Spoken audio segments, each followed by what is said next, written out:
Terminamos nuestra discusión del capítulo de biotecnología microbiana con una importante discusión de lo que son las determinaciones de los genomas microbianos y las aplicaciones que tiene este tipo de proyectos.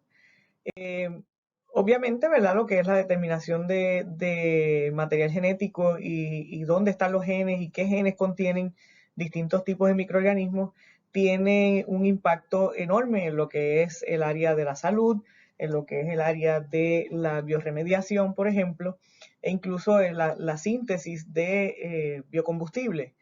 Dentro de los proyectos de genomas microbianos, de determinación de genomas microbianos, el primero que fue completado fue en 1995 de Haemophilus influenza. Y un año antes, en el 1994, el Departamento de Energía de Estados Unidos eh, inicia lo que ellos llaman entonces el Microbial Genome Project, con el propósito de secuenciar todos los microorganismos con posibles aplicaciones en distintas áreas, incluyendo lo que son nuevamente pues ciencias ambientales, la investigación básica a nivel industrial, por ejemplo, microorganismos que tengan usos como productores de antibióticos, etcétera. Y por supuesto, pues en el área de la salud. Pueden ver en esta área de aquí lo que es el link para entrar al proyecto y dentro, ¿verdad?, de lo que hay, de los resultados que ya hay de ese proyecto que comenzó hace más de 20 años atrás, tenemos múltiples genomas ya secuenciados. Eh, Simplemente les pongo aquí un screenshot de la información donde está en el banco de genes en NCBI. Ustedes pueden hacer una búsqueda de genes de distintos tipos de microorganismos y pues van a encontrar aquellos que están secuenciados y pueden hacer pues un estudio más minucioso de cada uno de ellos. ¿Cuáles son las aplicaciones de nosotros tratar de secuenciar estos genomas de microorganismos? En el caso de la salud, ¿verdad? En el ambiente de la salud, una de las principales aplicaciones de tener información del genoma, y la estamos viviendo hoy en día, ¿verdad? Es lo que sería el desarrollo o la identificación de nuevos posibles antígenos para vacunación. Igualmente, lo estamos viendo aquí en la posición número 3, el número 4 realmente, son muy útiles para el diagnóstico de enfermedades infecciosas. Hoy en día estamos viviendo lo que es la crisis del coronavirus y una de las formas de detección específica de infección con este virus es mediante real-time PCR. Y para poder hacer real-time PCR, pues ya ustedes saben que necesitamos saber la información genética del patógeno para poder desarrollar los primers. Así que evidentemente, ¿verdad? Al conocer el genoma nos deja una información muy útil en lo que es el ambiente de diagnóstico, detección de patógenos, detección no solamente, ¿verdad?, de patógenos, sino también de organismos con posibles utilidades en lo que es la industria. Y identificación, y esto lo vamos a ver en el capítulo de bioremediación, identificación de nuevas cepas o incluso nuevos genes que estaban anteriormente desconocidos, que pueden ser utilizados en procesos de bioremediación, que pueden ser utilizados como biosensores, para la producción de biopolímeros como el plástico, etcétera, ¿verdad? Así que simplemente el conocer el genoma de estos microorganismos que son tan abundantes en el mundo nos va a dar una información útil en diversas áreas. En su libro tienen una tabla. Hoy en día pues esa tabla ya tiene más de 7, 8 años, así que está bastante obsoleta, pero de todos modos pues tienen una comparación de varios microorganismos de los que ya han sido secuenciados en términos, por ejemplo, del tamaño del genoma y el número aproximado de genes. Y esencialmente los que están viendo aquí son aquellos que tienen algún tipo de importancia médica. Están viendo pues, por ejemplo, Bacillus anthracis, la vamos a ver al final como herramienta de bioterrorismo, Rickettsia, Streptococcus pneumoniae, Yersinia pestis, Vibrio cólera, Mycobacterium tuberculosis, todas bacterias que tienen algún tipo de actividad patogénica y que por lo tanto son quizás de las que más prioridad se les da al momento de secuenciar genomas, ya que podrían tener un efecto o un impacto muy positivo en el desarrollo de nuevos tratamientos y diagnósticos. Igualmente, también estamos viendo el impacto de lo que es la genómica en la determinación de genomas virales. Observen que, por ejemplo, ya desde 1993 tenemos en la secuencia del genoma del ébola, del virus del ébola, Tenemos secuencias de virus de la hepatitis, el HIV, papilomas, influenza y observen que ya tenemos aquí el Severe Acute Respiratory Coronavirus SARS-CoV, que viene siendo desde el 2003, tenemos genomas. Este es el precursor de lo que estamos viviendo hoy en día. Y los estudios de genómica que se están realizando en estos momentos están, en cierto modo, pues tratando de asociar el genoma con los que ya teníamos para ver evolutivamente de dónde se origina este virus COVID-19. Y eso es lo que quiero que vean aquí en esto es un screenshot de un artículo publicado súper reciente sobre la caracterización genómica y la epidemiología del coronavirus en términos del origen del virus y cómo es que se asocia a las células. Así que están viendo aquí un ejemplo muy claro de cuál es la importancia de la secuenciación de los genomas en el caso de microorganismos y de virus.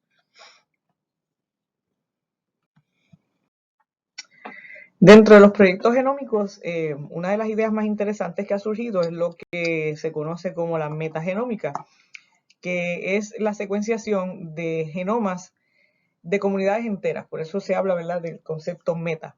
Comunidades microbianas enteras, utilizando muestras, pues, por ejemplo, de suelo, aire, agua, de modo que no existe la necesidad inmediata de cultivar estos microorganismos para poder hacer el análisis genómico, sino que se puede ir directamente a la comunidad, tomar una muestra física de lo que sería el agua, el aire, el suelo, y hacer unas extracciones de DNA generalizadas y a partir de esa muestra determinar secuencias genómicas, secuencias genéticas.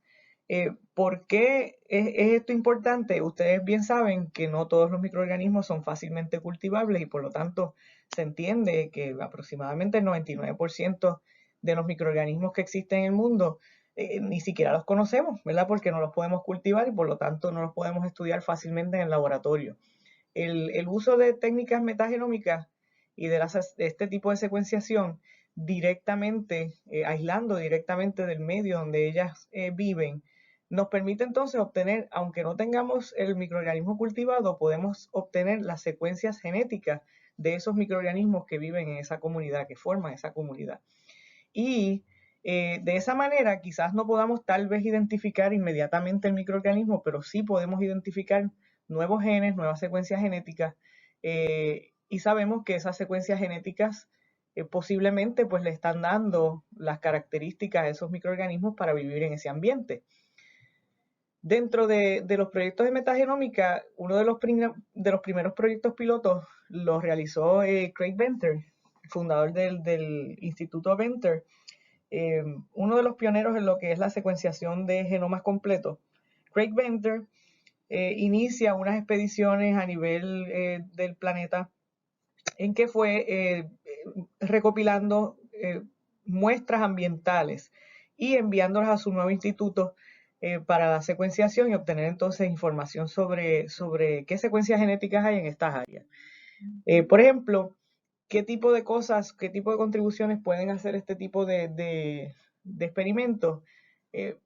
Vean, aquí lo pueden leer con calma más tarde, ¿verdad? Pero pueden ver que hay impacto en todo lo que es desde ciencias terrestres, ciencias biomédicas, en lo que es bioenergía, bioremediación, obviamente en biotecnología, en términos de identificación de nuevos genes para hacer muchas cosas variadas, lo que es la agricultura, incluso lo que es biodefensa. El proyecto piloto que realiza entonces Craig Venter, vean aquí el nombre en el paper de Science del 2004, observen el título, Environmental Genome Shotgun Sequencing of the Sargasso Sea. El mar de Sargasso está por aquí, cerca de lo que es las Bermudas, y él estuvo con su equipo de trabajo tomando muestras alrededor de distintas áreas en ese mar y enviándolas a California, donde tiene sus laboratorios, su compañía, y mientras iban secuenciando, pues iban obteniendo data nueva. Y aquí tienen un resumen de qué fue lo que él encontró, para que tengan una idea de qué tipo de datos nos pueden dar estos experimentos de metagenómica. En esta área nada más de análisis encontraron alrededor de 1800 especies nuevas, y esto lo sabemos pues porque su genoma no se parece a nada. y por lo tanto al no parecerse a nada de lo que conocemos, se determina que son secuencias o especies nuevas. Dentro de esas 1800 especies encuentran 148 filotipos bacterianos nuevos y alrededor de 1.2 millones de secuencias de DNA desconocidas. Entre esas secuencias de DNA nuevas, encontraron 782 genes para fotorreceptores. Eso tiene sentido, ¿no? Porque estamos hablando de un área donde la principal producción de fotosíntesis sería bacteriana y de algas marinas, ¿no? Y aquí tienen entonces el total de genes que ellos encontraron, 1.214.207, y los roles. Volvemos a ver por aquí que, por ejemplo, tienen genes para síntesis de aminoácidos, síntesis de cofactores, procesos celulares, metabolismo del DNA. Y observen, bien importante, 69.718 genes para metabolismo de energía, energy metabolism. Y eso incluye esos fotorreceptores, etcétera. Vamos a tener aquí misceláneos, 38.000 con función desconocida, que esos son quizás de los más interesantes para tratar de determinar qué son.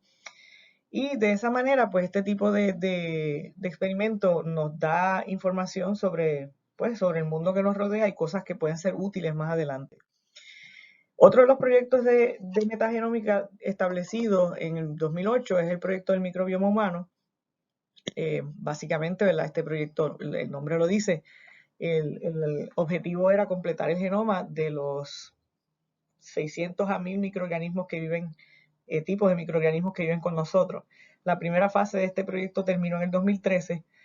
Pueden ir a este link si así lo desean, ¿verdad? Y van a ver qué tipo de información se obtiene. Por ejemplo, ustedes entran ahí y ven que entre los microbiomas que se han determinado, que se han trabajado, pues se ha trabajado, pues por ejemplo, la boca, se ha trabajado las heces, lo que son las distintas porciones del intestino grueso y delgado, piel, incluso hay algo de lo más interesante que es por detrás de la rodilla, la piel por detrás de la rodilla, los pies, etcétera, ¿verdad? Y van a ver una serie de experimentos que se realizaron para detectar entonces cuáles son los microorganismos que viven aquí. Y quizás lo más importante de estos proyectos del microbioma humano es cuál es el objetivo, ¿verdad? Determinar si todos tenemos el mismo microbioma, entender cómo adquirimos y mantenemos esas comunidades de microbioma y cómo cambios en el microbioma se pueden relacionar a cambios en la salud humana y condiciones que afectan este microbioma nuestro. Y eventualmente, ¿verdad? Pues por supuesto desarrollar nuevos métodos para detectar o analizar el microbioma. ¿Por qué lo hacemos, verdad? ¿Cuál es el punto? No sé si ustedes han estado pendientes de esto, pero recientemente se ha visto que, por ejemplo, el microbioma de nuestro sistema digestivo, particularmente del intestino, está asociado, está relacionado, por lo menos estadísticamente, a lo que es el desarrollo de condiciones, por ejemplo, autoinmunes y lo que es el autismo, el espectro del autismo. Otra aplicación sumamente importante de lo que son los microorganismos y que también, aunque no estamos hablando ya de la parte de los genomas, pero obviamente impacta a esta área, es la utilización de microorganismos como fuente de combustible. Típicamente estamos hablando de procesos de fermentación en microorganismos que puedan producir etanol, que es lo que llamamos el bioetanol, en el caso de ser utilizado para combustible. Todos sabemos la dependencia que tenemos a nivel mundial de combustible fósil y ese combustible fósil no es renovable. Eventualmente, ¿verdad? Se van a ir acabando las reservas y tenemos que ir tratando de compensar o por lo menos tratando de subsanar el uso de combustible fósil mediante alternativas. Y una de las alternativas renovables es entonces la utilización de organismos que produzcan algún tipo de moléculas que podamos fácilmente convertir en combustible. Dentro de los microorganismos hay una serie de bacterias, hongos y algas que tienen la capacidad de producir cosas como etanol o incluso aceites de cadena larga que se pueden fácilmente convertir en biodiesel. Una de las bacterias que más se ha estado estudiando en este respecto es la Pseudomonas mobilis, porque tiene o posee una capacidad natural para producir unas cantidades de etanol en el proceso de fermentación bastante alta. hasta el momento, pues todo ha sido básicamente teórico, ¿no? Vamos a ver que como dice el dicho, del dicho al hecho hay un largo trecho. Y aunque a nivel de laboratorio funcionan bien, siempre tenemos mucho problema en lo que es el scaling up, el poder lograr suficientes cantidades. El consumo de energía y el consumo de combustible en el planeta es tan alto que es muy difícil compensar con este tipo de estrategias.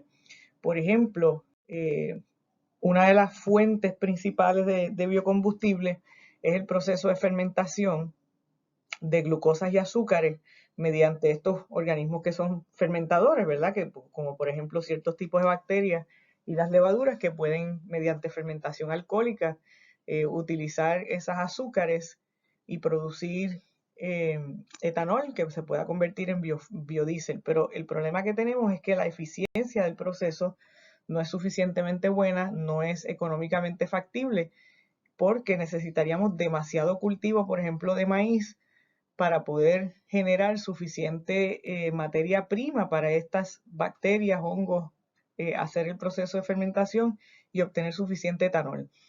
En parte ahí es que entra la biotecnología tratando de mejorar estas bacterias para poderlas hacer todavía más eficientes. Y otra cosa que se está haciendo es que ustedes recordarán que en plantas la pared celular está hecha a base de celulosa, y celulosa a su vez está formada a base de glucosa, pero en un formato que muchas bacterias y nosotros no tenemos la capacidad de digerir, ¿verdad? De degradar. Si pudiéramos utilizar una enzima que degradara la celulosa, y esa es la enzima celulasa, esta enzima estaría rompiendo los enlaces glucosídicos y liberándome entonces glucosa beta, que puede ser procesada igual que la glucosa alfa en la fermentación. Así que cuando estamos viendo esas paredes celulares que normalmente se descartan en el proceso por ejemplo, la caña de azúcar, se le saca el guarapo y todo lo demás, esa parte insoluble no se utiliza, pudiese ser utilizada mediante el tratamiento de celulosa con celulosa para liberar la glucosa que está ahí dentro y poder utilizar esa glucosa para la producción de diésel. Para eso, pues, se han identificado, por ejemplo, arqueas, hongos como estos que están aquí, e incluso se ha modificado E. coli para que produzca celulasa y poder utilizar entonces esa celulasa recombinante para facilitar o hacer más accesible esas azúcares que están atrapadas en lo que sería celulosa. Adicional, pues vamos a tener también algas verdes fotosintéticas, que como parte de su propio metabolismo tienen la capacidad de producir aceites, lo que llamamos aceites de cadena larga. Estos aceites de cadena larga son fácilmente convertidos en lo que es biodiesel, ¿verdad? Estas estas algas verdes, tienen aquí las microalgas, por ejemplo, también pueden producir biohidrógeno, bioetanol, etcétera, ¿verdad? Y en cierto modo son un sistema también renovable, fácil de mantener, que se está estudiando mucho con la posibilidad de poderlo utilizar para producción de biodiesel. Esta microalga Botryococcus brownie es una de las que se está estudiando, porque fíjense que aquí nos dice que hasta 86% del peso seco pueden ser estos hidrocarburos de cadena larga, o sea que un gran por ciento de lo que hay dentro de esas células son estos hidrocarburos de cadena larga que pueden ser convertidos en lo que sería biodiesel.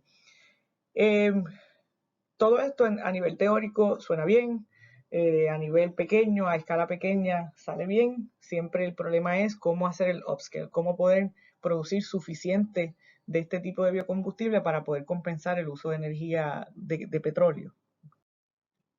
Y terminamos entonces con una discusión corta de lo que sería el uso de los microorganismos en otra faceta, que sería entonces en bioterrorismo. Bioterrorismo se le llama al uso de materiales de origen biológico, no necesariamente tienen que ser células, pueden ser productos de estas células, como armas para hacer daños a humanos o a fuentes de alimentación de humanos, de las plantas, animales. Pueden ver aquí en la página del CDC, del Center for Disease Control, una página dedicada a lo que es el área de bioterrorismo, donde se trata un poco sobre qué organismos son los que más se estudian. Dentro de estas Potential Biological Weapons, las armas potenciales biológicas, Tenemos, pues, por ejemplo, Bacillus anthracis. Hace algunos 10 años atrás hubo unos sustitos con Bacillus anthracis que se estaba enviando a través del correo. Vamos a tener entonces que se puede absorber a través de la piel, así que es bastante terrible en términos de bioterrorismo porque es fácil de diseminar. Vemos también entonces virus de la influenza, Yersinia, bacteria Yersinia, los virus de la variola, smallpox, rickettsia, Clostridium, Brucella, etc. Hay otros patógenos que no necesariamente, ¿verdad?, van a ser directamente peligrosos para nosotros, pero pueden ser entonces causantes de enfermedades en fuentes de alimentación, como son el ganado, ¿verdad? Y otros que van a ir directamente a lo que son plantas y pueden entonces entrar a nosotros a través del consumo de estos organismos.